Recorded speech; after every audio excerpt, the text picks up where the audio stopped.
네, 안녕하세요. 소방안전관리자 학습 멘토 챕스입니다.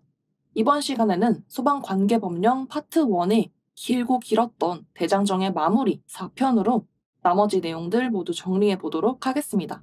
영상에서 사용하고 있는 찐정리 교재는 영상 하단의 더보기란이나 또는 고정 댓글을 통해 구매처를 확인해 주실 수 있습니다. 네, 그럼 바로 출발하겠습니다. 이번 시간에 산뜻한 첫 스타트, 바로 소방활동 등입니다. 이 소방활동 등이라는 건 이러한 소방활동을 하는 소방대 같은 분들이 할 수 있는 활동들이라고 보시면 되겠습니다. 이것도 써있는 건 많은데 다 아주 간단한 내용들이에요. 하나씩 살펴보겠습니다. 먼저 소방 신호입니다.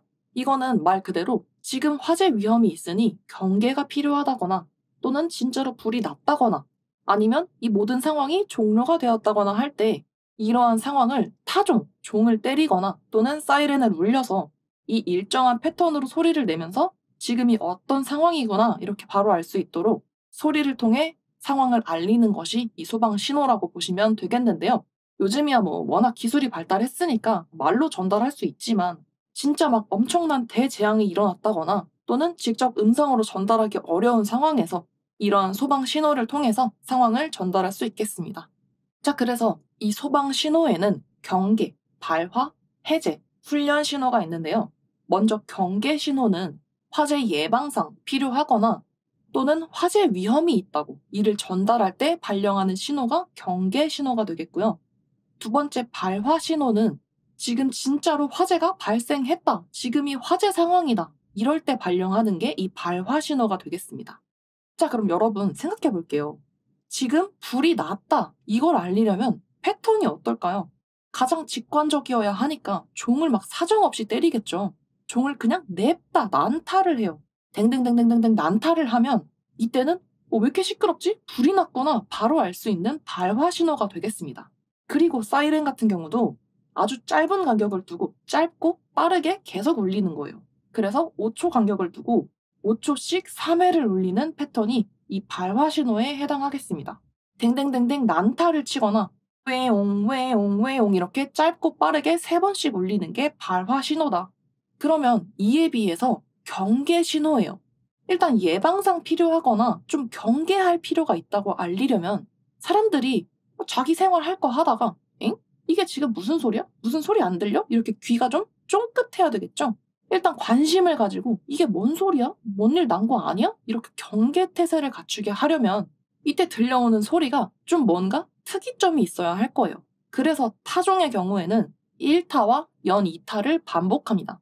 땡땡땡 땡땡땡 이렇게 1타와 연 2타를 반복해서 뭔가 아리까리하게 패턴을 가지고 종을 때리면 사람들이 이 리듬감 있는 종소리는 뭐냐 하면서 귀를 쫑긋하고 경계를 하게 만든다. 마찬가지로 사이렌의 경우에도 이 사이렌 소리가 윙 이렇게 길게 또 5초 정도 쉬었다가 다시 엄청 길게 윙 이렇게 3번씩 울리면 야 이거 뭔데 이렇게 길게 울리냐? 뭔진 모르겠지만 일단 짐부터 챙겨보자. 이렇게 경계를 좀 할 수 있겠죠. 그래서 경계 신호 사이렌은 일단 짐부터 좀 챙길 수 있게 길게 5초 간격을 두고 30초씩 3회를 울립니다. 자, 이렇게 경계 신호와 발화 신호의 타종과 사이렌이 구분되셨다면 나머지는 뭐 간단합니다. 불이 다 꺼졌어요. 이제 안전합니다. 숨어 계시던 분들 다 나오세요. 이렇게 소화 활동이 더 이상 필요가 없다고. 해제 신호를 울릴 때는 타종은 상당한 간격을 두고 1타씩 반복합니다. 그러니까 만약에 중세시대 이럴 때 마차 타고 다니던 그때를 생각해보면 불이 났다. 이 발화 신호는 마차 타고 다니면서 종을 막 땡땡땡땡 난타를 계속 치다가 이제 불이 꺼졌다. 그러면 그냥 성의 없이 땡 한번 치고 또 한참 있다가 땡 이렇게 성의 없이 상당한 간격을 두고 한 대씩 쳐주는 게 해제 신호가 되겠고요. 사이렌도 마찬가지로 이제 뭐 더 이상 신경 쓸 거 없으니까 성의 없이 사이렌 울려주면 돼요. 1분간 한 번만 윙 울려주고 끝이다. 해제 신호는 길게 한 번만 1분간 1회 울려준다. 그리고 이렇게 뭔가 경계해야 되거나 또는 불이 났거나 아니면 모든 게 꺼진 상황이랑은 좀 별개로 훈련상 필요한 때에 울리는 훈련 신호가 또 따로 있는데요. 우리가 훈련, 막 얼차려 같은 거 받을 때 가장 기본이 되는 패턴이 있죠. 하나에 우리는 둘에 하나다 이렇게 어쩌고 저쩌고 이렇게 세 글자 패턴으로 훈련 받잖아요. 그것처럼 이 훈련 신호의 타종은 연 3타를 반복합니다. 훈련하면 우리는 하나다 이 세 글자 패턴 떠올리셔가지고 타종은 연 3타를 한다 이렇게 연상해 주시면 되겠고요. 사이렌의 경우에는 이때도 아까 해제 신호처럼 뭐 딱히 그렇게 위급한 상황은 아니죠. 그래서 이때도 약간 성의 없이 1분간 윙 울려주는데 대신에 차이점이 있다면 이때는 10초 간격을 두고 1분씩 3회를 울려준다. 이렇게 경계 발화, 해제 훈련 4가지의 소방 신호와 또 그때의 타종법과 사이렌에 대해서 살펴보았습니다. 그래서 이게 그냥 외우려면 좀 재미가 없으니까 제 나름대로 연상법으로 부연 설명을 좀 붙여봤는데 조금이나마 좀 더 재밌게 외우실 수 있도록 도움이 되었으면 좋겠습니다. 자, 그 다음에 넘어가서 2번 화재 등의 통지 보겠습니다. 이 화재 등의 통지는 아주 당연한 얘기면서 이미 봤던 내용입니다. 불난 걸 봤거나 또는 구조 구급이 필요해 보이는 현장을 발견한 사람은 그 현장 상황을 즉시 소방서나 소방본부 또는 관계된 행정기관에 바로 신고해서 알려라. 뭐 당연한 얘기고요. 동그라미 2번 20만 원 과태료에서 본 그 내용입니다. 이러한 장소에서는 불났다고 오해해서 소방차가 출동하지 않도록 연막 소독을 하거나 자그마한 불을 쓸 때 미리미리 신고, 통지를 해서 불난 거 아니라고 소방차 안 와도 된다고 미리 통지해주세요 라고 정해놓은 장소들 중요하다고 했죠. 그리고 이렇게 미리 신고를 해주지 않아서 소방차가 출동하게 만들면 20만 원 이하의 과태료가 부과된다는 것까지 체크해 주시고요. 다음 3번 관계인의 소방 활동입니다. 이것도 당연한 얘기예요. 이 대상물의 관계인은 화재나 재난, 재해 또는 그 밖에도 위급한 상황이 발생한 경우에 나 혼자 살겠다고 도망가지 말고 이 소방대가 현장에 도착하기 전까지는 최대한 할 수 있는 건 하고 있어야 된다고 했죠. 그래서 경보 울려서 사람들 대피시키거나 또는 불길이 아직 그렇게 크지 않다면 불도 좀 끄려고 하는 그런 시도를 해야 하는데 그런 기본적인 조치도 안 하고 내빼면 100만 원 벌금에 해당했습니다. 그리고 관계인은 뭐 너무 당연하게도 이런 위급 상황이나 재난 재해가 발생하면 그 사실을 즉시 소방서나 소방본부 또는 행정기관 등에다가 신고해서 알려야 되겠죠? 그런데 정당한 사유 없이 이를 위반하면 이때는 500만 원 이하의 과태료가 부과됩니다. 관계인이 위급 상황을 알리지 않으면 500만 원 과태료다. 자, 그 다음 소방 자동차의 우선 통행 등 여기서는 소방차에 대한 사항을 얘기하는데 우리가 이미 다 상식적으로 알고 있는 얘기들이에요. 자, 소방차. 여기서 말하는 소방 자동차에는 우리가 흔히 알고 있는 이렇게 물탱크 실린 그런 소방차 외에도 지휘를 하는 지휘 차량이나 또는 구급차 같은 구조 구급차를 포함해서 모두 소방 자동차라고 얘기하는데요. 이러한 소방 자동차가 지나가면 우리는 먼저 가라고 길을 비켜줘야 되죠. 대한민국 국민이라면 모르는 사람이 없는 바로 그 얘기입니다. 자, 첫 번째, 모든 차와 모든 사람은 소방 자동차가 화재 진압이나 구조 구급 활동을 위해서 출동할 때 이걸 방해해서는 안 된다. 당연한 얘기고요.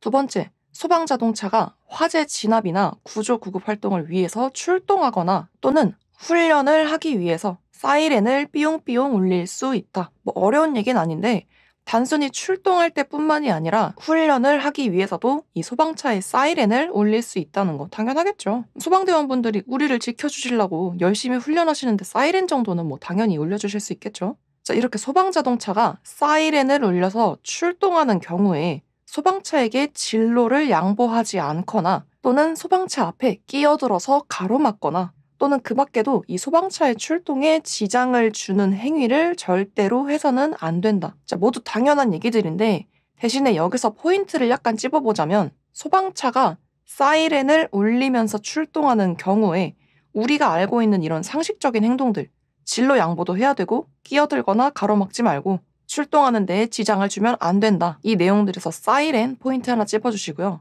여기서 말하는 이렇게 하지 말라고 하는 행동들을 해서 소방차 출동에 지장을 줘버리면 200만 원 이하의 과태료를 물게 되겠습니다. 자, 그럼 이거랑 비교해서 5년 이하의 징역 또는 5천만 원 이하의 벌금 조항 중에 소방차의 출동을 고의로 방해하는 경우가 들어있었죠. 이게 여기서 말한 지장이랑은 좀 다른 점이 뭐냐면 예전에 뉴스로도 한번 보도된 적이 있는데 당장 긴급하게 이송되어야 하는 환자가 소방차 안에 타고 있었는데 어떤 정신 나간 인간이 내가 그 환자한테 받아낼 돈이 있다면서 일부러 자기 차로 갔다가 그 소방차를 막고 못 가게 한 거예요. 굉장히 화가 나는 일이죠. 그래서 이런 식으로 고의로 정말 악의를 가지고 이 소방차를 출동하지 못하게 방해를 한다면 5년 이하의 징역 또는 5천만 원 이하의 벌금에 해당하겠고요.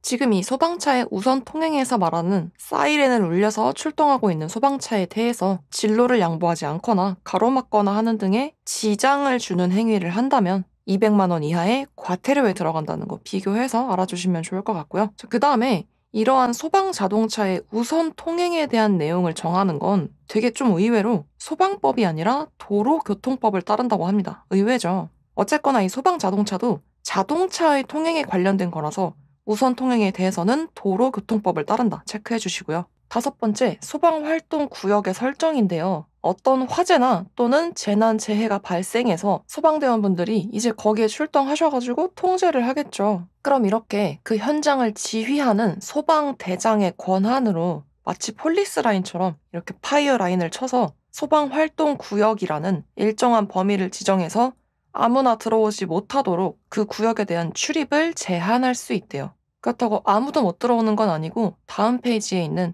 이러한 사람들은 이 소방활동 구역에 출입할 수 있는데요. 이 부분도 곧잘 시험에 나왔던 부분이니까 잘 기억해 주시면 좋습니다. 자, 소방활동 구역에 들어갈 수 있는 사람들 첫 번째, 그 소방활동 구역 내에 있는 소방 대상물의 관계인은 들어갈 수 있대요. 우리 집이 거기 있다거나 내 차나 내 건물이 저 구역 안에 있는데요. 그런 식으로 소방활동 구역 안에 있는 어떠한 소방 대상물의 소유자, 권리자, 점유자, 즉 관계인은 이 소방활동 구역에 출입할 수 있고요.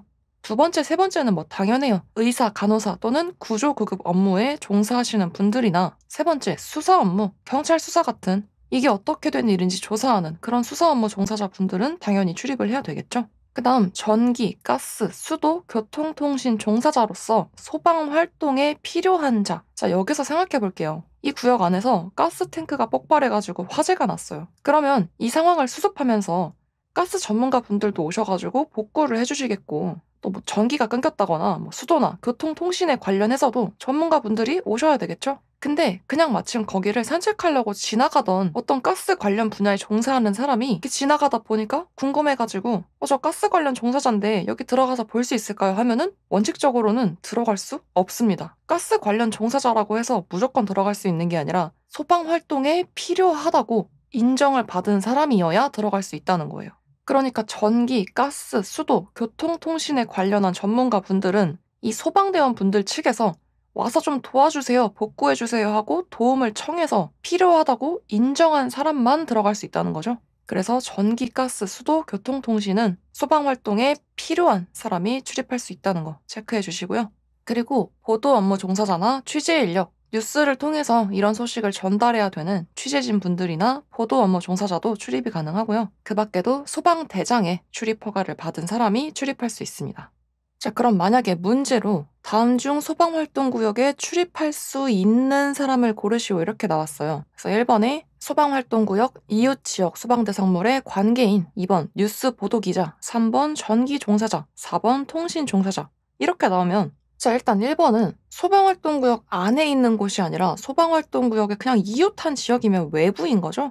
바깥에 있는 소방대상물의 관계인은 이 소방활동구역에 들어갈 수 없습니다. 자, 그 다음에 3번, 4번은 전기 종사자, 통신 종사자라고 무조건 들어갈 수 있는 게 아니라 이러한 분야의 종사자인데 소방 활동에 필요한 사람, 필요하다고 인정을 받은 사람만 들어갈 수 있기 때문에 이 3번, 4번도 출입 가능한 사람이 아니죠. 그래서 결론적으로는 보도 업무 종사자 또는 취재 인력에 포함되는 2번만 이 소방활동 구역에 출입할 수 있겠구나 이렇게 골라내 주시면 되겠고요. 또는 뭐 아예 우리가 방금 살펴봤던 이런 출입 가능자 목록에 있지도 않았던 뭐 보험 심사원이라던가 이런 사람들도 가끔 문제에 섞여서 나오는데 이러한 인력도 출입 가능자에 들어가 있지 않다는 거 디테일하게 체크해 주시면 좋을 것 같고요. 자, 이 소방활동 구역 폴리스 라인처럼 이 파이어 라인 치는 거 누가 한다고요?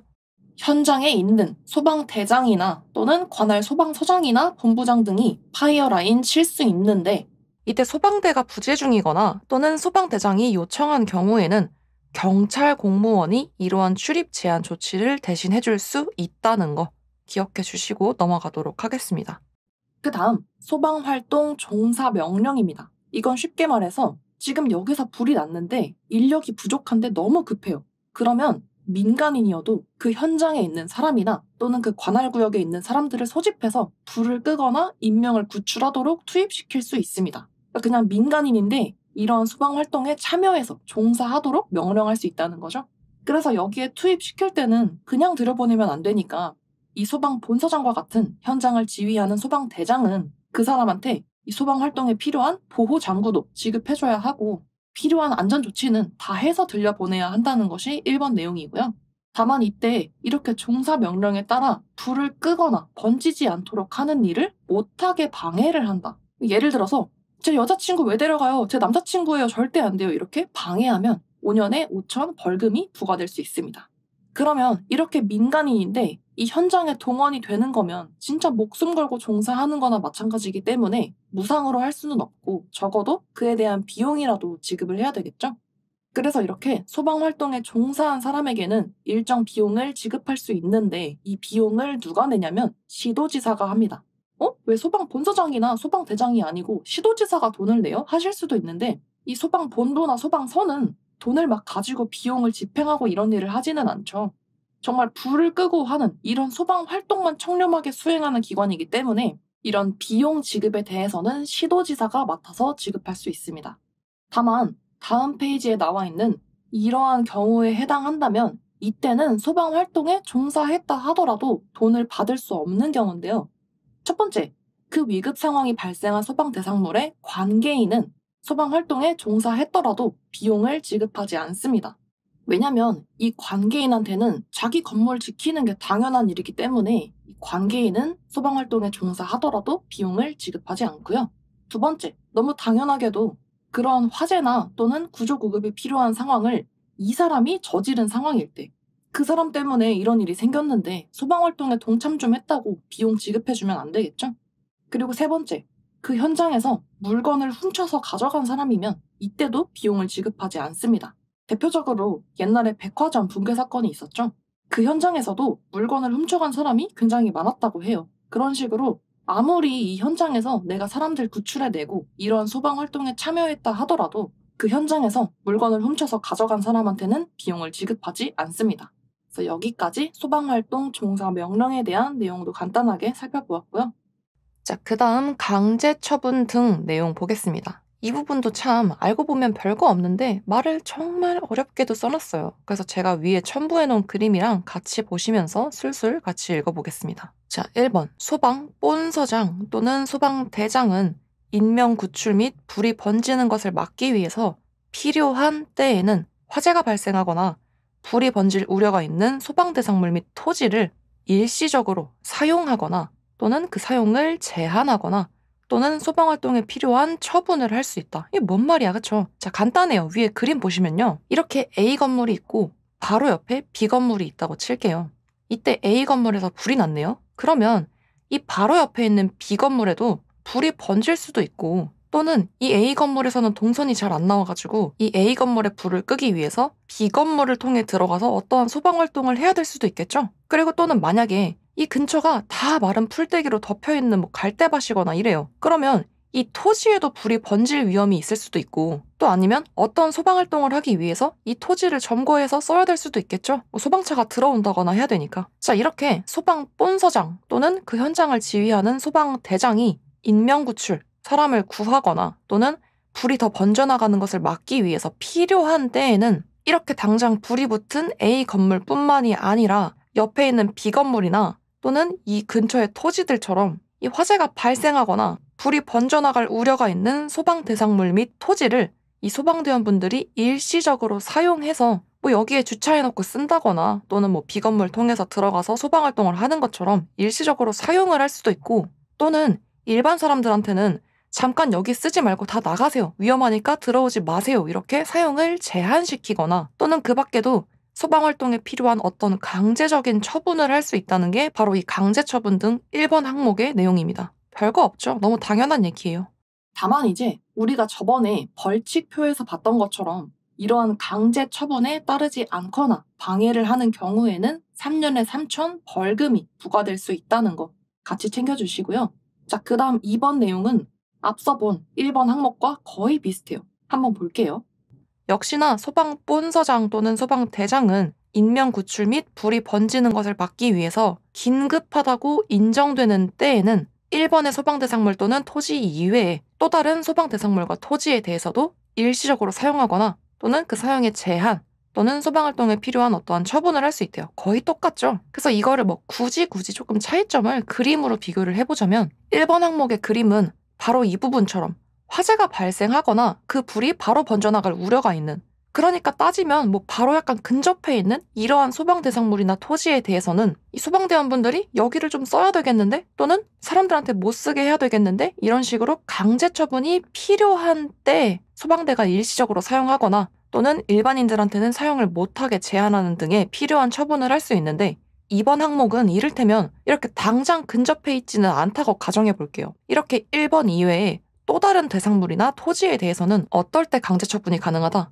인명 구출이나 불이 번지는 걸 막기 위해서 긴급하다고 인정되는 때, 그러니까 아니 우리 건물은 저기 불난 데랑 당장 근접해 있지도 않은데 왜 못 들어가게 해요? 우리 토지 왜 쓰는 거예요? 이렇게 따질 수도 있을 테니까 지금 상황이 너무 긴급해요. 바람이 너무 세게 불어가지고 여기까지도 금방 번질 거예요. 아니면 저쪽은 불이 너무 세가지고 접근 자체가 불가능해서 당장 여기라도 써야 돼요. 이런 식으로 긴급하다고 인정되는 때에 이러한 소방대상물 및 토지에 대해서도 일시적으로 사용하거나 사용을 제한하거나 또는 소방활동에 필요한 처분을 내릴 수 있겠습니다. 그 다음 3번은요. 마찬가지로 소방본서장 또는 소방대장은 소방활동을 위해서 긴급하게 출동할 때에는 소방자동차의 통행과 소방활동에 방해가 되는 주정차 차량 및 물건 등을 제거 및 이동시킬 수 있대요. 그림 보시면 이런 식으로 이 건물에 불이 나가지고 이쪽으로 소방차가 들어와야 되거나 또는 여기서 소방활동을 해야 되는데 여기에 주정차된 차량이 있거나 또는 어떤 물건이 막고 있어서 방해가 된다면 이러한 차량이나 물건을 제거해서 치워버리거나 다른 곳으로 이동시킬 수 있는데요. 이때 이렇게 방해가 되는 차량이나 물건을 제거하거나 이동시키기 위해서 본서장 또는 소방대장은 그 관할 지자체 등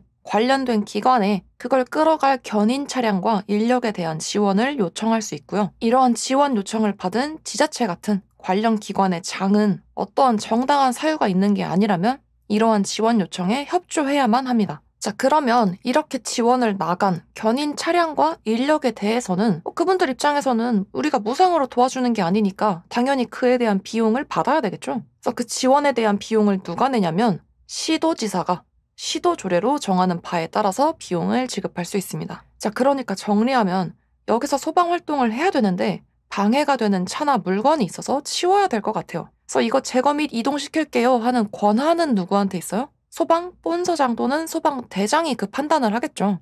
그랬을 때 이걸 치우려고 보니까 견인 차량이나 인력이 따로 필요할 것 같은데 이거 지원 좀 해주세요 하고 이 지원 요청을 누구한테 해요? 관할 지자체 등 관련 기관, 그 기관의 장한테 협조를 요청하죠. 그래서 그 기관의 장이 요청을 받아서 이 견인 차량이랑 인력을 현장에 지원을 했다. 그러면 이때 발생하는 비용을 누가 낸다? 시도지사가 시도 조례로 정하는 바에 따라서 비용을 지급한다. 소방 본서장이나 소방대장이 비용 되는 거 아니죠? 아까 종사명령에서도 얘기했던 것처럼 비용을 지급하는 건 시도지사가 한다는 거 다시 한번 체크해 주시고, 이렇게 강제 처분에 대한 항목 중에서 비교적 조금 간접적이라고 할 수 있는 2번 항목에 해당하는 대상물이나 토지에 대한 처분이라던가 또는 사망에 따라 제거 및 이동시킬 수 있는 이러한 2번, 3번 항목에 대한 강제 처분에 대해서 방해를 하거나 처분에 따르지 않는 경우에는 300만 원 벌금형이 내려질 수 있습니다. 그러니까 좀 더 직접적인 대상에 대한 강제 처분에 대해 따르지 않거나 방해를 하면 3년에 3천이었고, 좀 더 비교적 간접적인 대상에 대한 처분이나 또는 제거, 이동에 대해서 방해하거나 따르지 않으면 300 벌금이라는 차이점도 같이 잡아주시면 좋겠습니다. 그 다음 피난 명령은 말 그대로예요. 본서장 또는 소방대장이 화재나 재난재해, 그 밖에 위급 상황이 발생해서 사람의 생명을 위험하게 하겠다 이렇게 인정되는 때에는 일정한 구역을 지정해서 그 구역에 있는 사람들이 구역 밖으로 피난하도록 명령할 수 있다는 게 피난 명령이고요. 이러한 피난 명령을 위반하는 경우에는 100만 원 이하의 벌금이 부과될 수 있겠습니다. 그리고 이렇게 피난 명령을 위해서 필요한 때에는 소방 본서장이나 소방대장이 관할 경찰서장 또는 자치경찰단장에게 협조 요청을 할 수 있습니다. 그래서 이 피난 명령에서도 그리고 또 소방활동 구역에 대해서 출입 제한할 때도 경찰 쪽에다가도 이 협조 요청을 할 수 있었죠. 여기까지 소방활동 등에 대한 내용들이었고요. 각각의 개요가 그렇게 어렵지는 않은데 항목별로 부과되는 벌금이나 과태료 부분들이 있어서 처음 보실 때는 약간 좀 거리감이 느껴지실 수 있겠지만 영상과 함께 계속 돌려보시면서 또 하나의 표로 정리된 내용 같이 보시면 정리해 주시는데 그렇게 크게 어려운 부분은 없으리라 믿습니다. 자, 그럼 어깨 한번 쭉 털어주시고 다음 넘어가서 화재 예방 조치 보겠습니다. 이 화재 예방 조치에서 먼저 볼 내용은 우리가 앞쪽에서 종종 언급했던 화재 예방 강화 지구라는 것부터 볼 텐데요. 이 말을 그대로 풀어보면 이러한 장소들은 화재에 좀 취약하거나 또는 위험성이 많이 내재되어 있기 때문에 평소부터 화재 예방을 강화할 수 있도록 화재 예방 강화 지구로 지정해 놓는 곳들이라고 봐주시면 되겠는데요. 이 화재 예방 강화 지구 안에 들어가는 구역들이 우리가 앞서 봤던 연막 소독 같은 거 하기 전에 미리 통지해 주세요. 안 그러면 과태료 20만 원 물겠습니다 했던 그 장소들이랑 얼추 비슷해요. 근데 이 화재 예방 강화 지구에는 몇 가지 장소가 좀 더 추가돼서 들어가 있으니까 그 부분도 비교해서 봐주시면 좋겠는데요. 가장 먼저 이 화재 예방 강화 지구의 지정권자는 시도지사입니다. 화재 예방 강화 지구를 지정하는 지정권자는 시도지사고요. 이제 어떠한 장소들이 화재 예방 강화 지구에 들어가는지 보면 자, 1번 시장 지역이거나 2번 석유화학 제품 생산 공장이 있는 지역이거나 3번은 이러한 시설들이 딸랑 하나 있다고 무조건 들어가는 게 아니라 밀집이 포인트인데 공장 창고가 밀집하거나 또는 목조 건물, 나무로 지은 건물이 밀집해 있거나 위험물 저장 처리 시설이 밀집되어 있거나 그리고 밑줄, 노후된 건물이나 불량 건축물이 밀집한 지역일 때 화재 예방 강화 지구에 들어갑니다. 그리고 4번 산업 입지 및 개발에 관한 법률에 따른 산업단지도 화재 예방 강화 지구에 들어가 있는데 우리 왜 지식산업단지 이런 식으로 어떤 구역을 묶어가지고 거기에는 뭐 공장이나 회사들 막 이런 시설들만 쭉 들어가 있는 그런 곳들이 있죠. 그런 산업단지를 생각해 보시면 산업단지 자체가 이미 막 공장이나 시설들도 밀집이 돼 있을 것이고 또 그만큼 불이 나면 그 불이 옆으로 번질 위험도 크고 또 그 산업단지 안에서 근무하는 사람들도 많다 보니까 자칫 잘못하면 인명 피해도 커질 수밖에 없겠죠. 그래서 이러한 산업단지도 화재가 발생하지 않도록 화재 예방을 강화해야 하는 화재 예방 강화지구에 들어가 있구나 생각해 주시면 되겠고요. 5번 소방시설, 소방용수시설 또는 소방 출동로가 없는 지역이래요. 자, 이거를 우리가 아까 밑줄 쳐놨던 노후, 불량 건물이 밀집한 지역이랑 조금 연관지어서 생각해 볼게요. 우리가 왜 흔히 달동네라고 말하는 그런 지역들이 있죠. 그런 식으로 건물들 자체가 노후됐거나 불량 건축물들이 밀집한 지역도 화재 예방 강화지구가 되지만 막 골목골목 좁고 계단도 많고 이런 건물들이 다닥다닥 붙어 있어서 이 소방차가 다닐 수 있는 도로, 출동로가 확보가 안 되는 출동로가 없는 그런 곳들은 어느 한 군데서 불이 나면 불이 금방 퍼지기도 쉽고 또 소방대가 출동할 때까지도 시간이 좀 지연될 수밖에 없겠죠. 널찍한 도로가 있으면 커다란 소방차가 슝 들어갈 수 있는데 그런 출동로마저도 없는 곳들은 소방대원분들이 일일이 그 장비를 짊어지고 걸어 올라가서 찾아야 되니까 이러한 곳들은 평소에 불이 나지 않도록 더 많은 주의를 기울여야 될 테니까 화재 예방 강화 지구에 들어가 있고요. 또 비슷한 예시로 불을 끄거나 불났다고 알려주거나 또 피난을 쉽게 도와주는 이러한 소방시설 같은 게 없거나 또 수조나 저수조 같이 물을 어디서 끌어올 수 있어야 되는데 그런 소방용수로 쓸 수 있는 물, 그런 소방용수시설이 없는 지역들도 역시나 불이 나면 그 불을 끌 때까지 시간도 좀 지연되고 어려울 테니까 화재 예방 강화지구에 포함시켜 놓고 그 관리를 철저히 해야 되겠죠. 그래서 3번의 밑줄 친 내용과 이 5번을 연결지어서 기억해 주시면 되겠고요. 마지막 6번, 그 외에도 소방관서장이 여기는 화재 예방 강화지구로 지정할 필요가 있겠다 하고 인정하는 지역이 화재 예방 강화지구로 지정될 수 있겠습니다. 그러니까 1번부터 5번까지의 장소는 원래 원칙적으로 화재 예방 강화지구에 넣어야 되는 장소인 거고 이렇게 원칙에 들어가 있지는 않지만 소방관서장이 보기에 이 장소는 화재 예방 강화지구로 지정해야 된다고 인정하는 장소는 추가적으로 강화지구가 될 수 있는 거죠. 자, 그래서 아까 말한 과태료 20만 원 걸고서 미리 통지하라고 했던 장소들은 이러한 곳들이 있었는데 지금 여기서 본 화재 예방 강화지구는 달동네 같은 조금 취약한 장소들도 추가가 되었고 이러한 장소들 외에도 소방관서장이 따로 여기는 화재예방 강화지구로 지정해야 됩니다 하는 지역이 화재예방 강화지구에 들어가는데, 화재 예방에 관해서는 소방에 대한 전문가들이 딱 보면 아니까 여기도 추가로 지정해야 됩니다 이렇게 소방관서장이 의견을 낼 수 있겠죠. 그래서 이 모든 것들을 취합해서 궁극적으로 화재예방 강화지구를 지정하는 최종 지정권자는 시도지사가 된다는 거. 이런 식으로 이 두 가지 20만 원 과태료를 걸고서 미리 통지하라고 정하는 장소와 또 특별히 화재 예방에 대해서 강화하겠다는 화재 예방 강화지구, 이 두 가지 사이의 차이점도 비교해서 알아주시면 좋겠고요. 자, 그래서 이러한 화재 예방 강화지구 및 이러한 장소들에 준하는 대통령령으로 정하는 장소에서는 아래의 행위들을 해서는 안 된대요.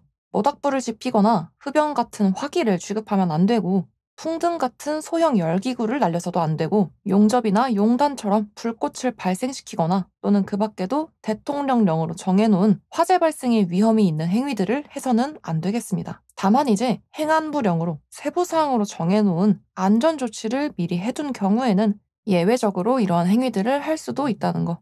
그 다음 소방관서장은 화재 발생의 위험이 크거나 불을 끄는 데에 지장을 줄 수 있다고 인정되는 어떠한 행위나 물건에 대해서 그 행위를 하고 있는 당사자 또는 그 물건의 관계인에게 다음에 명령을 할 수 있대요. 그러니까 풀어서 말하면 소방관서장이 보기에 이 행위를 하면 불날 위험이 커요. 또는 이거 여기 있으면 불 끌 때 지장이 있겠는데 싶은 그런 행위나 물건에 대해서 그 당사자나 그 물건에 대한 책임이 있는 관계인에게 관서장이 아래의 명령들을 할 수 있다는 건데요. 첫째로는 맨 첫 항목에서 봤던 모닥불 피지 마시고 흡연하지 마시고 풍등 날리지 마시고 이러한 1번 항목의 행위들을 못하게 금지 및 제한을 명령할 수 있고요. 두 번째로는 목재나 플라스틱 같이 가연성이 큰 물건, 쉽게 말해서 불이 너무 잘 붙는 물건들에 대해서는 적재 금지, 쌓아놓지 말고 이격, 좀 거리를 멀리 떨어뜨려 놓으시거나 제거, 아예 치워버리라고 명령할 수 있습니다. 그리고 세 번째, 소방차의 통행이나 소화 활동에 지장을 줄 수 있는 물건을 이동시키도록 명령할 수 있는데요. 다만 이렇게 물건을 치우라고 했는데 그 물건의 소유자 등을 알 수가 없는 상황이다. 누구 건지 모르겠다. 그러면 일단은 소속 공무원에게 이 물건을 옮기거나 보관해 두라고 조치를 하게 할 수 있는데, 이렇게 옮겨놓은 물건을 보관해 두는 경우에 소방관서장은 그날로부터 14일 동안 소방관서의 인터넷 홈페이지나 게시판을 통해서 우리가 이러한 물건을 옮겼어야 했는데 주인이 누군지 몰라서 일단 우리가 보관하고 있습니다 하고 공고를 띄워야 되겠고요. 그 물건의 보관 기간은 이렇게 공고하는 기간의 종료일 다음 날부터 7일로 한대요. 그러니까 14일 동안 공고를 했죠? 그리고 이렇게 14일 동안의 공고가 종료된 그 다음 날부터 또 7일간 더 보관을 하니까 결과적으로 이 물건을 총 21일 동안 보관하고 있겠구나 이렇게 생각해 볼 수 있겠죠? 그래서 주인이 누군지 몰라서 물건을 치운 경우에 그 공고 기간은 14일, 보관 기간은 그 공고 기간이 종료된 다음 날부터 플러스 7일이다. 여기까지의 내용이 화재 예방 조치에 관한 사항들이었고요. 그 다음은 특별관리시설물의 소방안전 관리 내용 보겠습니다.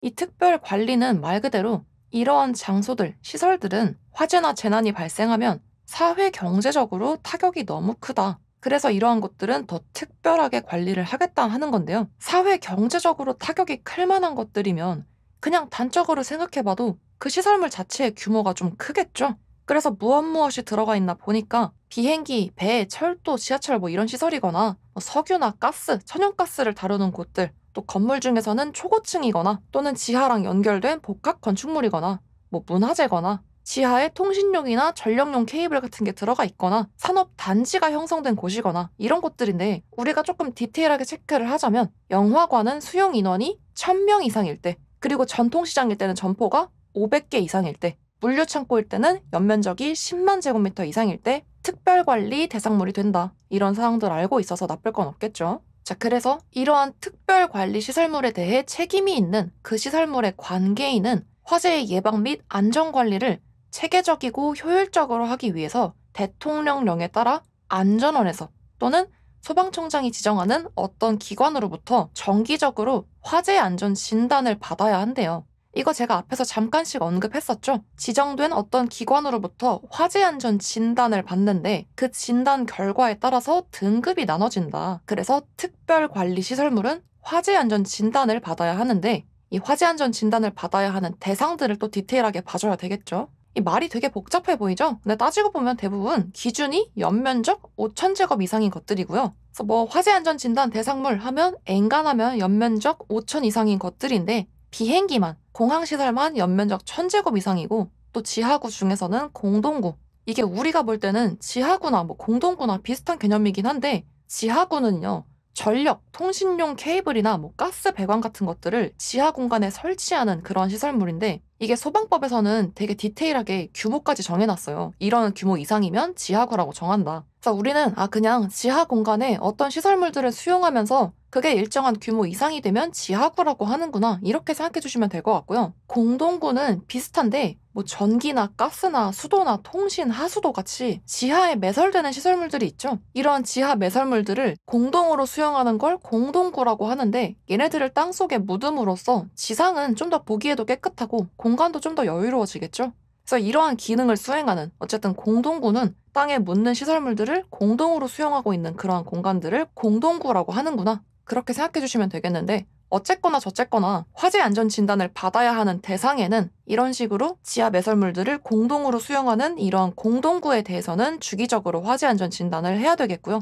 그리고 가스 공급 시설은 탱크, 가연성 가스, 불이 쉽게 붙어버리는 가스를 보관하는 그 탱크들의 저장 용량을 다 합쳤을 때 100톤 이상이 되거나 또는 어떤 탱크 하나가 30톤 이상을 저장할 수 있을 정도네? 그러면 화재 안전 진단을 받아야 되는구나. 이렇게 쭉 읽어보시면서 키워드로 정리해주시면 되겠고요. 자, 방금 전에 봤던 그러한 8가지 대상들은 한국소방안전원이나 또는 소방청장이 지정한 안전진단 기관으로부터 주기적으로 화재 안전 진단을 받아야 된다고 했죠. 그래서 그 진단 주기가 어떻게 되는지를 이제 살펴볼 텐데요. 맨 처음에 진단을 언제 하냐면 신축으로 이제 막 지었으면 지을 당시에 이미 그 안전 검사는 다 했을 테니까 이렇게 사용 승인 또는 완공 검사를 받은 날부터 5년이 경과되는 날이 속하는 해에 최초의 화재 안전 진단을 받습니다. 이게 말이 어려워 보이는데 그냥 간단하게 어떤 건물이 2002년 4월 5일에 딱 지어가지고 완공 검사 또는 사용 승인을 받았다. 그러면 그로부터 5년이 지나서 뭐 2007년 4월 9일이 됐든 뭐 5월 5일이 됐든 9월 8일이 됐든 어쨌든 2007년 4월 중순 이후로는 이 맨 처음에 완공 검사나 사용 승인을 받은 지 5년이 경과된 시점이 되겠죠. 그러면 결국 이 5년이 경과된 날이 속하는 해라고 하면 결론적으로 2007년에 화재 안전 진단 시작하면 되겠다 이 말이에요. 자, 그러면 한국소방안전원이나 또는 소방청장이 정한 어떤 진단기관에서 나와가지고 이 건물의 안전진단을 쫙 해보겠죠. 그러면 아래 표에 있는 것처럼 A부터 E까지의 등급을 딱 매겨줄 건데요. 이렇게 등급이 매겨지면 이때부터 이 건물의 미래가 바뀌게 됩니다. 건물을 지은 지 5년이 지나면 최초의 안전진단을 한다고 했죠. 그러면 이때 받은 등급에 따라서 또 그 다음번 진단 시기가 달라지는데요. 그 내용을 아래 표로 보겠습니다. 먼저 가장 훌륭한 우수 등급인 A등급을 받은 건물은 화재 예방 안전 진단을 한 결과 문제점이 발견되지 않은 상태가 A, 우수 등급에 해당합니다. 그래서 이렇게 우수 등급을 받은 경우에는 이 등급을 통보받은 날부터 6년이 경과한 날이 속하는 해에 다음번 안전 진단을 받습니다. 우수는 다음번 진단 주기가 6년이다. 그 다음 양호, B등급은요. 문제점이 일부 발견되었지만 그 대상물의 화재 안전에는 이상이 없는 수준이다. 대신에 그 대상물 그 일부에 대해서는 보수 보강 등의 조치 명령이 필요한 상태가 양호 등급이 되겠습니다. 양호는 일부. 그리고 아래 칸 내려가서 보통 C등급 보면요. 문제점이 다수 발견되었지만 그게 대상물의 전반적인 화재 안전에는 이상이 없는 수준이다. 대신에 그 대상물에 대한 다수의 조치 명령이 필요한 상태가 보통 등급인데요. 그래서 이렇게 그 건물의 최초의 안전 진단 결과가 B등급, 양호거나 C등급, 보통이면 문제점이 일부 또는 다수 발견이 되긴 했지만 화재 안전에는 이상이 없는 수준이고 대신에 그 일부 또는 다수에 대한 조치 명령은 필요한 상태인데 이 양호와 보통을 받은 대상물들은 이 등급을 통보받은 날부터 5년이 경과한 날이 속하는 해에 다음번 진단을 하면 되겠습니다. BC등급은 진단주기 5년, A등급이었던 우수보다는 주기가 1년이 짧아졌죠? 자, 그럼 이제 남아있는 2가지는 뭐 문제가 많은 애들일 거예요. D등급, 미흡 상태는요. 광범위한 문제점이 발견되어서 그 대상물의 화재 안전을 위해서 조치 명령의 즉각적인 이행이 필요하대요. 다시 말해서 뭐 보수를 하든 보강을 하든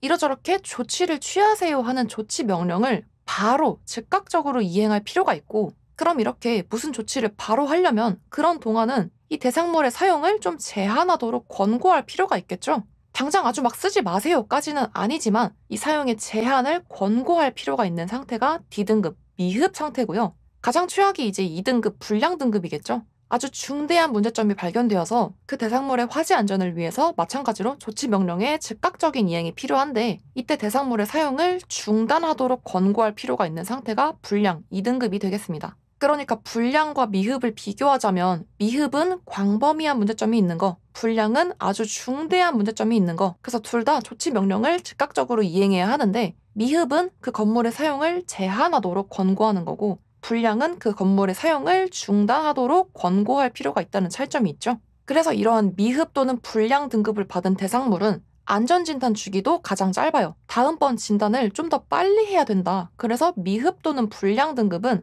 이 등급을 통보받은 날부터 4년이 경과한 날이 속하는 해에 다음번 안전진단을 실시해야 되겠습니다. 자, 그래서 우수는 6년, 양호 보통은 5년, 미흡 불량은 4년 주기인 것도 기억해 주시고요. 이러한 화재 예방 안전진단의 범위는 화재 등 재난이 발생한 후에 또다시 그런 일이 일어나지 않도록 재발 방지 대책을 수립하고 그 대책대로 이행을 하는 것까지의 사항을 다루고요. 2번, 지진과 같은 외부 환경 위험 요인 등에 대해서 예방, 대비하고 대응할 수 있도록 예방 대비 대응에 관한 사항도 포함이 되겠습니다. 마지막 3번, 화재 예방 안전진단 결과에 따라서 어떤 보수 보강과 같은 개선 요구사항 등에 대한 이행이 이루어지도록 당연히 확인을 해야 되겠죠. 그래서 화재 예방 안전진단의 범위에는 크게 재난 발생 이후의 재발 방지 대책, 또 지진 같은 외부 요인에 대한 예방 대비 대응, 또 진단 결과에 따른 개선 요구사항 이런 것들이 들어간다는 거 확인해 주시고요. 넘어가서 안전진단에서는 마지막 후속 조치 보겠습니다. 화재 예방 안전진단을 받은 연도에는 소방훈련과 교육 및 자체 점검을 받은 것으로 본다. 와, 이거 완전 땡큐죠. 우리가 지금까지의 내용들을 짜집기 해보면 내가 그 건물의 관계인이라면 매년 점검도 해, 막 소방훈련이랑 교육도 해. 근데 안전진단까지 막 4년에서 6년 주기로 또 해. 이거 너무 빡세죠. 그러니까 이 안전진단을 하는 해에는 작동이나 종합 같은 자체 점검이랑 또 소방훈련 및 교육은 빼주겠다는 거예요. 그만큼 이 안전진단이 그 범위와 의미가 크다는 뜻이기도 하겠죠. 그래서 어쨌든 안전진단을 받은 연도는 소방훈련 및 교육, 그리고 자체 점검도 받은 걸로 봐준다. 그 다음 2번, 안전원 또는 이 진단기관은 안전진단을 실시하고 나서 60일 안에 소방본부장 또는 서장, 그리고 관계인에게 안전진단 결과 보고서를 제출해야 합니다. 이 부분 잘 보셔야 되는 게 관계인이 보고하는 거 아니죠? 안전진단을 누가 하죠? 안전원에서 하거나 또는 소방청장이 지정해준 어떤 진단기관이 한다고 했죠. 그러니까 그 진단기관이나 또는 안전원에서 이 진단이 끝나고 60일 안에 본도서장이랑 그 대상물의 관계인한테 진단 결과가 이랬다고 결과 보고서를 제출해야 합니다. 그 다음 3번은 뭐 당연한 얘기예요. 진단해보니까 보수 보강 등의 조치가 필요하네? 그러면 소방 본서장의 권한으로 그 건물의 관계인한테 보수 보강 등의 조치를 취하라고 명할 수 있다. 당연하죠. 그래서 안전진단 후속 조치의 내용까지 이렇게 화재 예방 안전진단과 더 크게는 특별관리시설물에 대해서 정리해 보았고요. 이제 거의 다 왔습니다. 조금만 더 힘내셔서 방염 내용 같이 보도록 하겠습니다. 자, 방염이라는 건 쉽게 말해서 불이 잘 안 붙게 처리하는 거죠. 그래서 방염의 목적 보시면 연소 확대를 방지하고 지연시킨다. 불길이 커지는 걸 좀 막아주거나 시간을 좀 끌어줄 수 있는데 이렇게 하면 당연히 그만큼 피난할 수 있는 시간이 확보가 될 것이고 그러면 자연히 인명피해와 재산피해를 최소화시킬 수 있겠죠. 그래서 문제가 주로 나오는 거는 아래쪽 방염 대상 물품과 설치 장소인데요. 자, 이 방염 대상 물품에서의 포인트는 두 가지입니다. 설치를 해야 하냐 아니면 설치하라고 권장만 하냐 이 차이인데요. 먼저 설치를 해야 하는 대상물이 첫 번째 표에 나와 있습니다. 근린생활시설 중에서는 의원, 조산원 또는 산후조리원 같은 조리원, 체력단련장, 공연장, 종교집회장 이런 곳들이 있고 옥 내에 건물 안에 있는 문화 및 집회시설, 종교시설, 운동시설 등이 있는데 예외적으로 운동시설 중에서 수영장은 제외가 된다고 되어 있죠. 자, 여러분 수영장은요. 사방이 물천지죠. 그러니까 안에 채워넣는 실내 장식물 같은 것이 굳이 방염 처리가 되어 있을 필요가 없다. 그러니까 수영장은 여기서 제외가 된다는 거 포인트 하나 체크해 주시고요. 그리고 뭐 의료시설, 노유자시설, 교육연구시설 중에서는 합숙소, 자고 가니까 마찬가지로 숙박시설 또는 숙박이 가능한 수련시설, 뭐 방송통신시설 중에서는 방송국, 촬영소, 또 다중이용업소, 그리고 그 외에도 밑줄, 층수가 11층 이상인 것들은 실내 장식물, 그 건물 안에 뭐 천장이나 벽에다가 설치하는 가구 같은 것들은 일정한 방염 성능 기준 이상의 방염 성능을 갖춘 것으로 설치를 해야 한대요. 의무적인 거죠. 자, 근데 층수 11층 이상인 것 중에서 괄호치고 아파트는 또 제외가 된다고 하죠. 이거 생각해 보시면 11층 이상인 건물마다 다니면서 이 안에 설치되어 있는 가구 같은 게 방염 처리가 됐는지 이렇게 점검을 하고 다닌다고 쳤을 때 여기에 아파트까지 들어가 버리면 우리나라에 11층 넘는 아파트가 몇 개고 몇 세대일 텐데 그 공무원분들이나 뭐 안전원 직원분들까지 총동원한다고 해도 그 인력으로 집집마다 다니면서 안에 있는 가구들이 다 방염 처리된 건지 전부 다 확인하는 거 불가능하겠죠? 그래서 11층 이상인 것들은 실내 장식물을 방염 성능을 갖춘 것으로 설치해야 되는데 아파트는 거기서 제외된다는 거. 두 번째 포인트입니다. 수영장이랑 아파트는 제외된다. 자, 그럼 옆 칸으로 넘어가서 이러한 방염 성능을 갖춰야 하는 방염 대상이 되는 물품은 뭐뭐가 있는지를 보면 창문에 설치하는 커튼류. 왜냐면 커튼 타고 불이 천장으로 번지는 경우가 정말 많거든요. 그래서 옆에 있는 이런 장소들의 커튼은 뭘 해야 된다? 방염 처리를 해서 방염 성능을 갖춰야 된다. 그리고 카펫도 포함되고요. 벽지류도 있는데 단 이때 밑줄. 두께가 2mm 미만인 종이벽지는 제외된다. 종이벽지는 애당초 뭐 불이 잘 붙는데 두께까지 얇은 거 붙여놓으면 이거 방염 처리하는 게 의미가 없겠죠?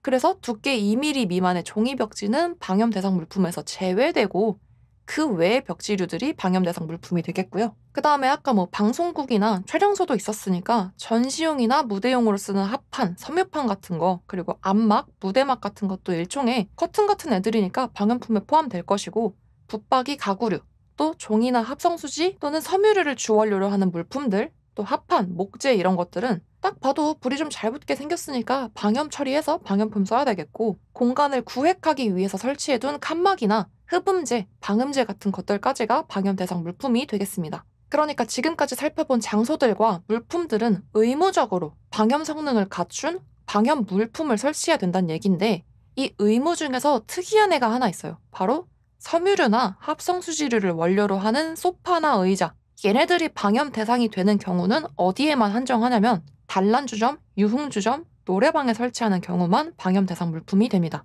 왜냐면 여러분 단란주점이나 유흥주점, 노래방 이런 장소들의 공통점이 뭐예요? 사람들이 막 술과 흥에 취해가지고 제정신도 아닌데 막 노랫소리 엄청 시끄럽고 각자 방방마다 들어가 있어가지고 불이 났다고 알리기도 되게 까다로운 곳들이죠. 근데 가뜩이나 그런 곳들에서 그 장소들에 가장 많이 들어가 있고 불에도 가장 타기 쉬운 게 뭐겠어요? 안에 들어가 있는 소파나 의자들이겠죠. 그래서 단란주점, 유흥주점, 노래방에서 이렇게 섬유류나 합성수지류를 원료로 한 소파 의자를 둘 때에는 그 소파 의자가 방염 대상 물품이 된다. 즉 방염 처리가 된 걸 써야 된다. 그런 말이 되겠습니다. 그래서 섬유류, 합성수지류를 원료로 한 소파 및 의자가 방염 대상 물품이 되는 장소, 방염 처리된 걸 써야 하는 장소는 어디에 한정한다? 술과 노래에 취해 있는 시끄러운 곳들, 단란주점, 유흥주점, 노래방일 때 한정한다. 여기까지가 의무적인 방염 대상 물품 설치 대상이라고 정리해 주시면 되겠고요. 그 다음 아래쪽 내용은 반드시 의무적으로 해야 하는 건 아니지만 웬만하면 방염 처리된 걸로 쓰시죠 하고 권장하는 경우가 있습니다. 이 경우는 쉽게 생각해서 이불 같은 침구류나 소파 의자를 많이 두는 곳들인데 사람들도 좀 많이 모이는 장소니까 엔간하면 방염 처리된 걸 쓰세요 하고 권장하는 곳들이라고 보시면 되겠는데요. 의료시설, 우리 한의원 같은 거 생각해보면 이불 같은 거 주죠? 병원에 입원할 때도 침구류 쓰고 또 노유자 시설, 애기들 낮잠 시간에 이불 쓸 거고 또 숙박시설이나 장례식장 이런 곳들도 침구류는 물론이고 소파 의자도 엄청 많이 들어가 있죠. 그리고 다중이용 업소에는 소파 의자 뭐 말할 것도 없이 많이 들어가 있고요. 그래서 이러한 장소들에서의 침구류나 소파 의자는 반드시는 아니지만 웬만하면 방염 처리된 거를 쓰세요 하고 권장하는 장소, 권장하는 물품이 되겠습니다. 그리고 하나 더 추가적으로 건축물 내부의 천장 또는 벽에 부착하거나 설치하는 가구류도 엔간하면 방염 처리된 거 써라 하는데 이거 왜 그러냐면 보통 불길이 아래쪽에서 시작이 되더라도 이게 위쪽으로 퍼지는 습성이 있어서 천장까지 삽시간에 번지기가 쉽거든요. 그래서 이렇게 천장이나 벽에 붙어있는 가구 같은 것들은 그 불길이 타고 번지기 쉬우니까 엔간하면 방염 처리된 거 쓰시는 게 좋아요 하고 권장할 수 있겠습니다. 그래서 예를 들어서 문제를 어떻게 나오냐면 다음 중 침구류 및 소파 의자에 대해서 방염 처리된 물품의 사용을 권장할 수 있는 경우에 해당하는 장소가 아닌 것을 고르시오 하면서 1번 다중이용업소, 2번 장례식장, 3번 숙박시설, 4번 종교시설 이렇게 나오면 종교시설은 권장하는 장소에 들어가 있지 않으니까 4번을 골라낼 수 있겠죠? 또는 뭐 종교시설에는 애시당초 굳이 이불을 둘 필요가 없으니까 이러한 침구류나 소파 의자를 방염폼을 쓰도록 권장하는 시설에 종교시설이나 운동시설은 들어가지 않는구나. 이불 같은 거 굳이 두지 않는 곳들. 얘네들은 권장시설이 아니다. 이렇게 기억해 주시면 좋을 것 같습니다. 자, 그 다음 방염 처리 물품에 성능 검사 표가 있는데요. 방염 처리 물품에는 크게 두 가지가 있습니다. 그 물품을 만들거나 가공하는 과정에서 아싸리 방염 처리를 해버리는 선 처리 물품이 있고요.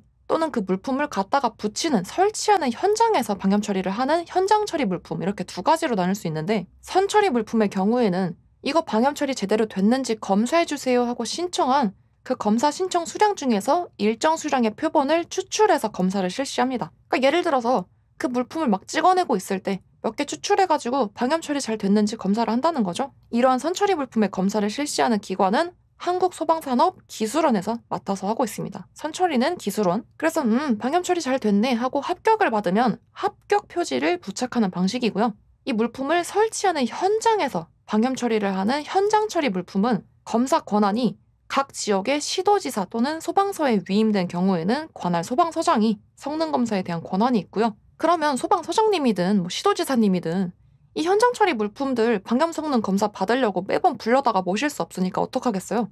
일정한 크기와 수량의 표본을 제출해서 내면 되겠죠? 그래서 표본을 제출받아서 검사를 실시하는 방식이고, 이 검사 결과가 확인되면 확인 표시를 부착해주는 게 현장 처리 물품의 성능 검사 방식이 되겠습니다. 자, 그래서 이 부분까지의 방염 내용은 제가 좀 더 재밌게 외우실 수 있었으면 해서 좀 말도 안 되지만 노래로 만들어 놓은 영상이 있거든요.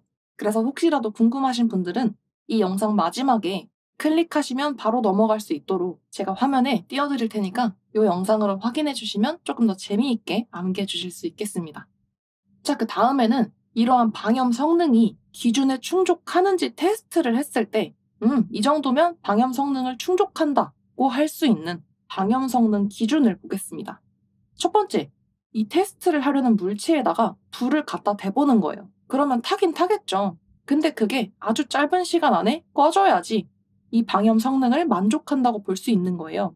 그래서 버너 불꽃을 갖다 대고 있다가 그걸 떼서 제거를 한 시점부터 불꽃을 올리면서 타다가 이 불꽃이 사그라들어요. 불꽃이 꺼지는 거죠. 이때까지의 시간이 20초 이내여야 합니다. 불꽃을 올리면 20초 이내.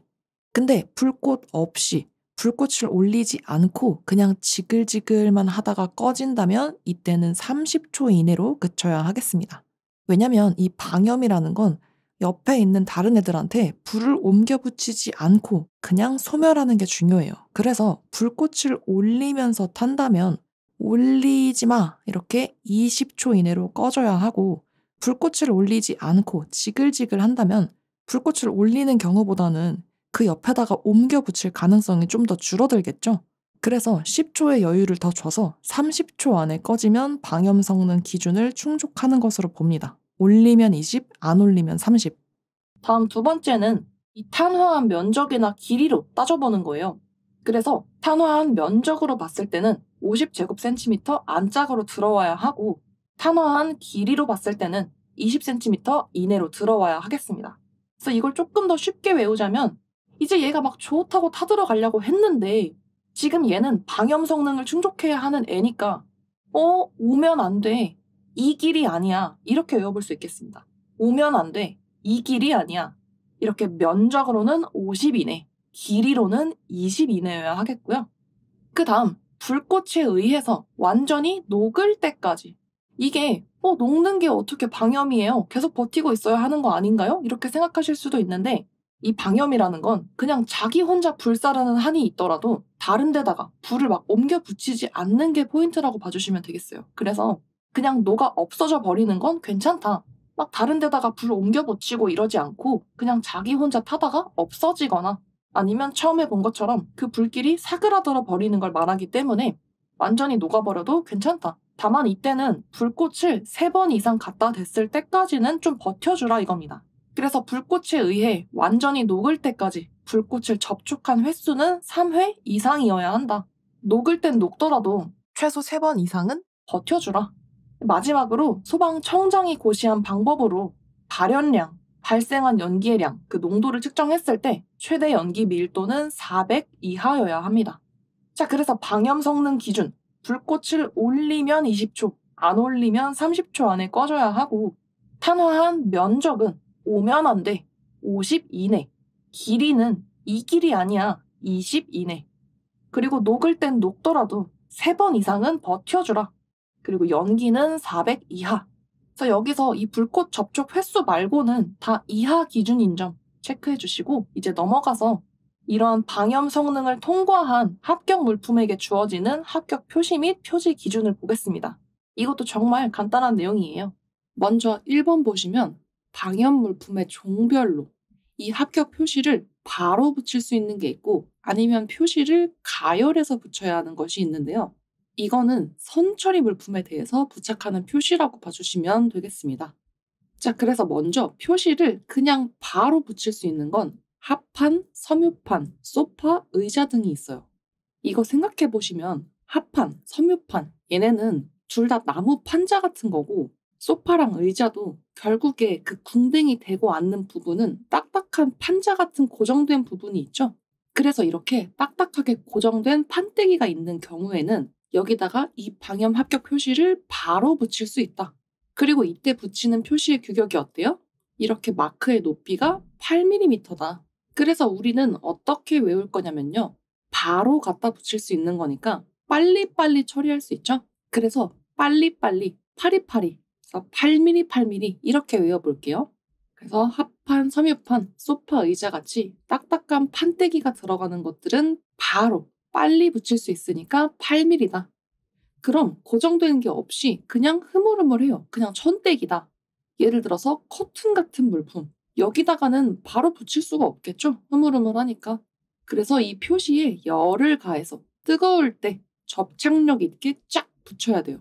그래서 커튼같이 흐물거리는 애는 가열해서 붙여야 하니까 어우 뜨거워 해서 규격이 5mm다. 어우 뜨거워. 이렇게 기억해 주시면 되겠고요. 아래쪽 2번은 업무 세칙에 따라서 물품별로 좀 더 세분화가 되어 있어요. 그래서 첫 번째 물품의 분류를 보니까 여기에도 카펫, 소파, 의자 및 섬유판이 있어요. 그래서 이거 방금 1번에서 본 물품이랑 몇 개가 겹치는데 뭐가 다른 거예요? 혹시라도 궁금하신 분들이 계실까 봐 참고적으로만 말씀드리면요. 방금 1번에서 가열을 하냐 아니면 그냥 바로 붙이냐 이렇게만 심플하게 나누는 것은 일반적으로 기술원에서 신청을 받은 선처리 물품에 대해서 법령 규칙으로 정하고 있는 내용이라고 봐주시면 되겠고요. 이제 이번의 표에서 더 세분화해서 나뉘어져 있는 것들은 이를테면 이 방염 성능 검사를 해야 하는 물품들을 아주 정기적으로, 주기적으로 주구장창 뽑아내는 일종의 공장 같은 곳들이 있겠죠? 그러면 그런 곳들은 이 방염 성능 검사를 굉장히 자주 받을 거예요. 그렇죠? 그래서 그런 곳들은요.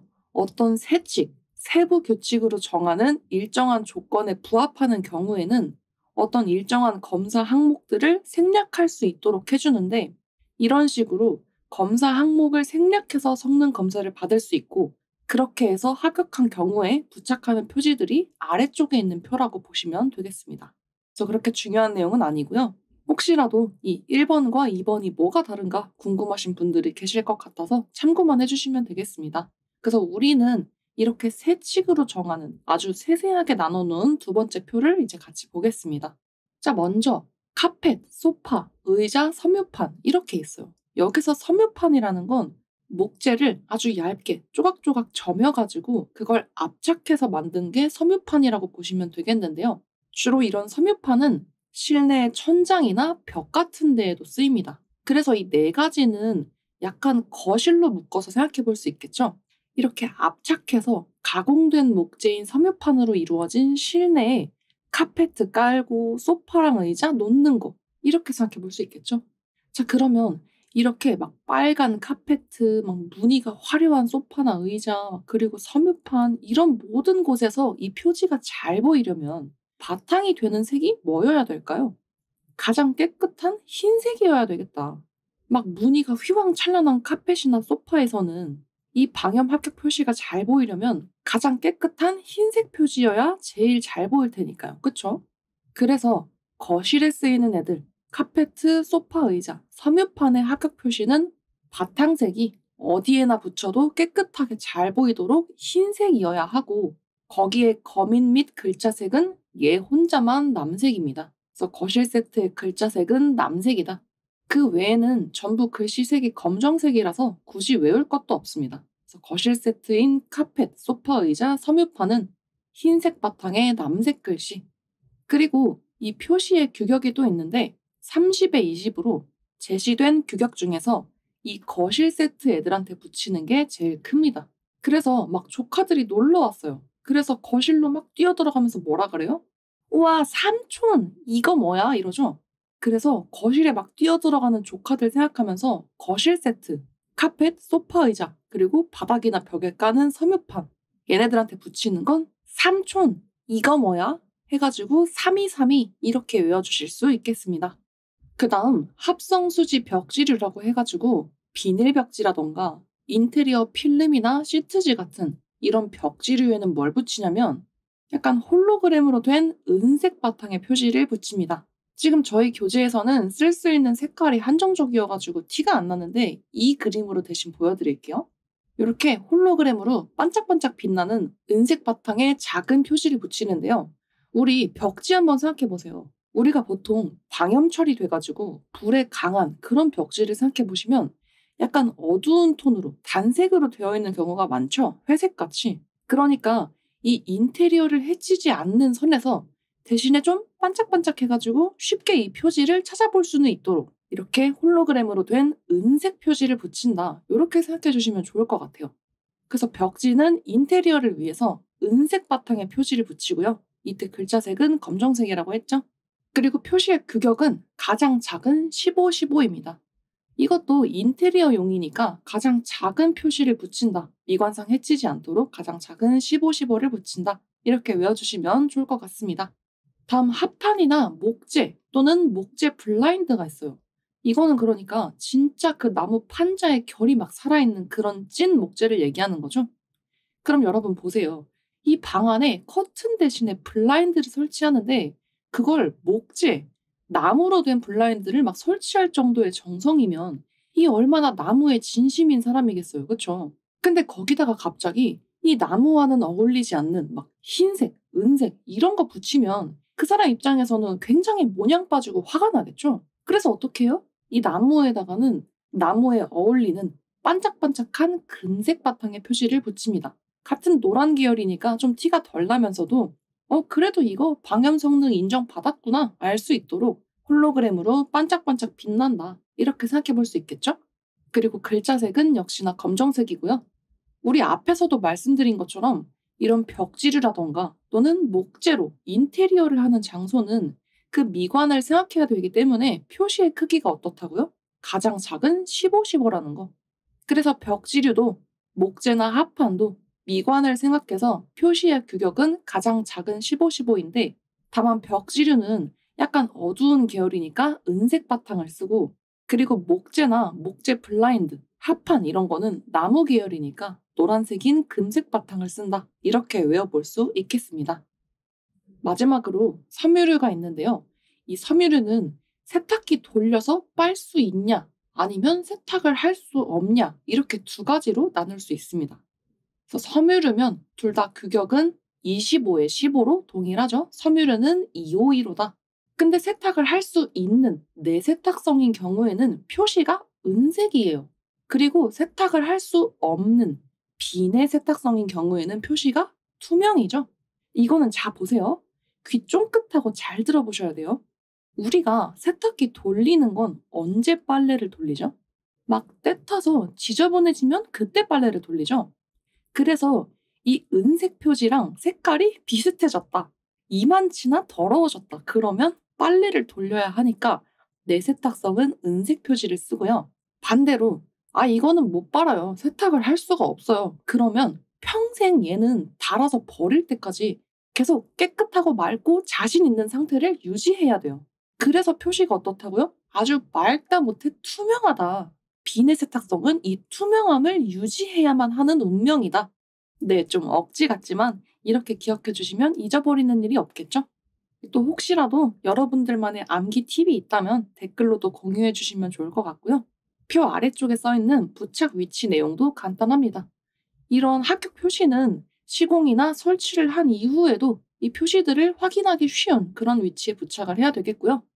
또 두루마리 형태로 이렇게 똘똘 말리는 그런 형태의 방염 물품은 제품 폭의 끝으로부터 중앙 방향으로 최소 20cm 이상 떨어진 지점에 부착해야 되겠습니다. 왜냐면 이것보다 더 밖으로 나가면 이 물품을 말거나 펴는 과정에서 표시가 좀 훼손이 될 수 있겠죠? 그래서 안정적으로 안쪽에 잘 붙어 있을 수 있도록 폭의 끝으로부터 중앙, 가운데 방향으로 최소 20cm 이상 떨어진 지점에 부착해야 되겠고요.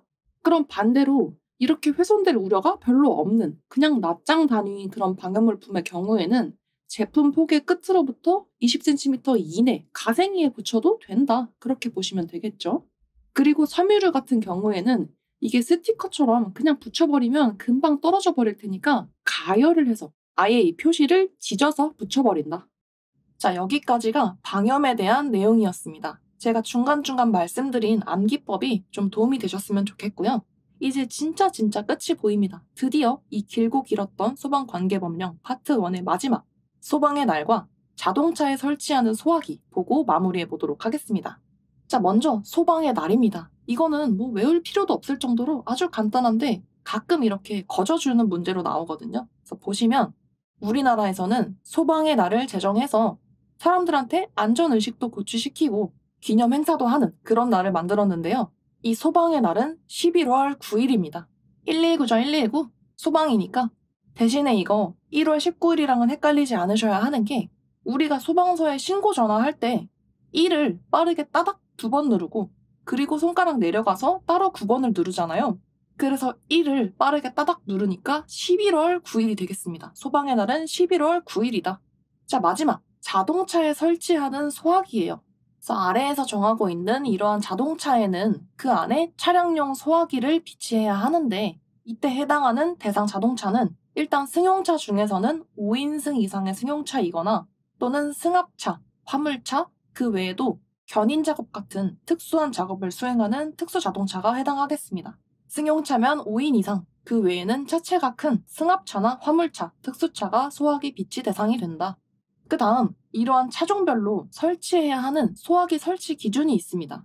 먼저 5인승 이상의 승용차에는 1단위 이상의 소화기를 1개 이상 설치해야 하는데요. 여기서 말하는 1단위라는 건 나중에 소화기 시간에 배우겠지만 쉽게 생각해서 나무 더미를 90개를 쌓아놓는 규모에서 발생한 화재를 소화할 수 있는 그 정도의 능력치를 우리가 1단위라고 보통 얘기합니다. 그래서 승용차는 1단위 이상으로 1개 이상 비치하면 되겠고요. 그 다음 승합차는 경형, 소형, 중형, 대형으로 볼 수 있는데 이때 설치하는 소화기의 단위는 순서대로 1, 2, 4, 5라고 보시면 되겠습니다. 그래서 경형 승합차는 1단위로 1개 이상, 그 다음 소형인 15인승 이하의 승합차는 2단위로 1개 이상을 설치하거나 또는 1단위짜리로 2개 이상을 설치해서 적어도 능력 단위로는 2단위 이상이 충족되도록 설치해야 하겠습니다.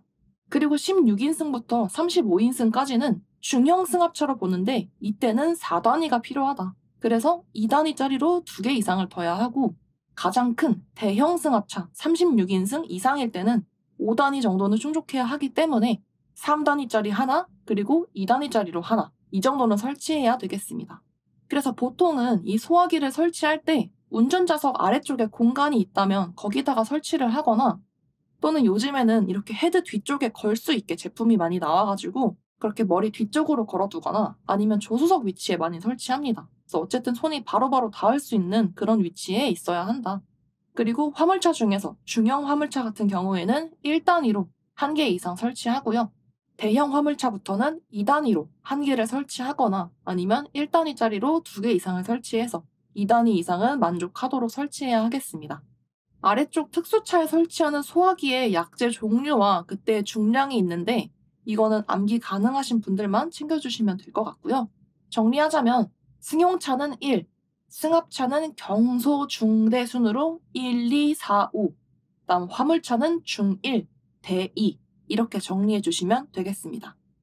자, 여기까지 정말 호흡이 길었던 소방관계법령 파트 1, 소방기본법, 화재예방법, 소방시설법을 하나로 통합해서 살펴보았습니다.